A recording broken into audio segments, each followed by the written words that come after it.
I'm Sarah. I'd like to take this opportunity to thank you all for coming today and for letting us share our stories. I'm the mother of a young lady called Isabella. She was born on the 8th of August 2014. She was more beautiful than I could have ever imagined, but she wasn't well. She was born at 39 weeks through a planned C-section because she was breech, but all plans changed when she didn't cry. She was ventilated and transferred to the Coombs Neonatal Intensive Care Unit. For some reason, Isabella seemed to be under the care of two neonatologists. One who believed that she'd suffered trauma in around the time of birth, and the other believed that she'd an underlying condition. Both were equally strong in their opinions, and we would often get opinions from one of these doctors in the corridors or main stairs of the hospital. During the conversations and meetings, the term incompatible with life was used continually. I couldn't get my head around this one, and I can't begin to explain the fear those words instill into you. I knew she was seriously sick, but incompatible with life gave me no information as to what was wrong with her. They never had any information to give me on any of the conditions they were testing her for, so I'd end up Googling them. When I'd see stories of people living with these conditions, it just made me think that they didn't value Isabella's life enough to let her be one of those kids. I know that's not true, but it just wasn't explained to me properly. And on top of this confusion, I was repeatedly asked not to read her files as I wouldn't understand them. The team dealing with us was way too big, and everyone seemed to have an opinion on what was going on with her. For weeks, every test they did came back clear, but Isabella wasn't doing well for long periods off the ventilator. Every clear test result was followed by optimistic conversations about how Bella could be helped to come home. I do feel, though, that the doctors knew that the chances of Isabella ever getting home were minute, and maybe at this stage more could have been done to allow us to be her parents and for her close family to be facilitated to spend more time with her. She did have her own room in the ICU, but even getting her brother in was almost impossible. He had been rushed in and out once or twice to get a glimpse of her. I'd only held her a handful of times, and I learned very quickly that us getting to hold her or not depended almost entirely on whether or not the nurse on duty was confident enough to lift her. I couldn't even change her nappy without permission. When Isabella was about 3 weeks old, we did a few nights in another hospital while she had more tests. We were a bit excited when we saw that she was in an open-topped incubator so we could kiss her and smell her, but the nurse requested that we keep our distance, even actually moving our chairs away from her. We only wanted her to know that we were there and she wasn't on her own. I really felt like she'd belonged to the hospital. After carrying her for 9 months, I was just expected to fold my arms and wait, and my arms ached. Shortly after returning to the Coombe, we were told that abnormal test results now led them to strongly suspect that Isabella had a peroxisomal disorder. The doctors themselves found it hard to explain, and they'd no written information to give me. I had to keep going back to them with more questions, and they just kept telling me that it was incompatible with life. They hoped she didn't have it.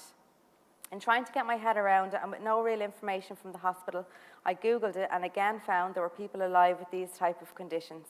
It just wasn't really explained to me properly. It would take a few more weeks for a definite diagnosis, and in the meantime, Isabella would be transferred to Crumlin to have her airways assessed to see if this was causing her any problems. At 5.5 weeks old, she got her bed in Crumlin. Moving was really scary, and to make things worse, grandparents weren't allowed into this ICU, so I was pretty much on my own. On Tuesday, the 23rd of September, we were met in the main ICU by a huge team of I don't even know who, led by the smiling metabolic consultant. We'd never met this lady before today, and our doctor from our previous hospital, who had assured us before we left that he was still over our care, was nowhere to be seen. I never saw him again, actually, after the day he made that promise. As I sat and rubbed my baby girl's head, I thought she had good news for me. She continued to smile as she told us that it had been confirmed. Isabella had this condition. It was incompatible with life, and they would have to let her pass away. Most of the people standing behind her were just there out of curiosity, and most scarpered when I tearfully questioned why there was need for so many people. One doctor who was there too suggested that if we wanted, they could remove the ventilator as early as tomorrow. I was encouraged by most of the nurses and the chaplain to take my time.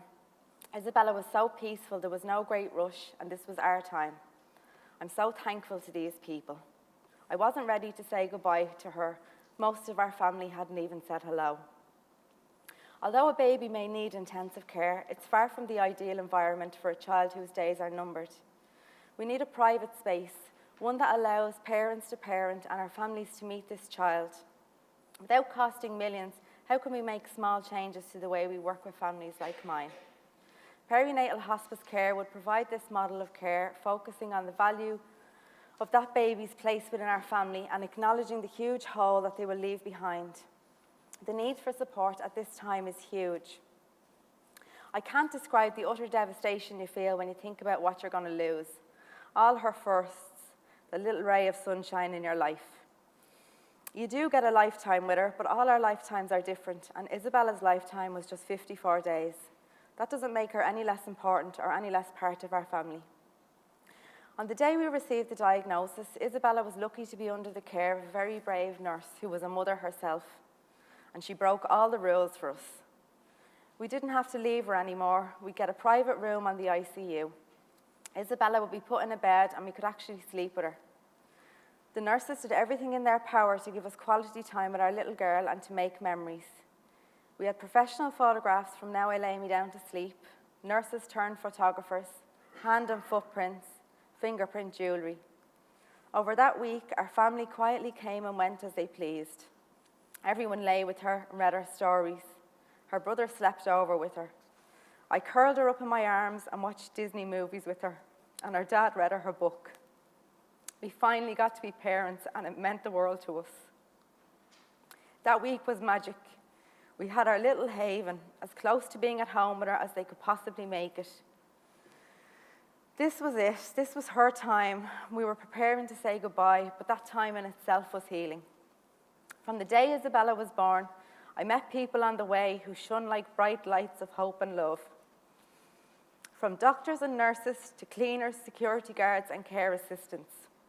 They'd all broken the rules in some way, sneaking my boy in for a glimpse of his sister, making me dippy eggs in the morning, acknowledging her value and taking care of us too.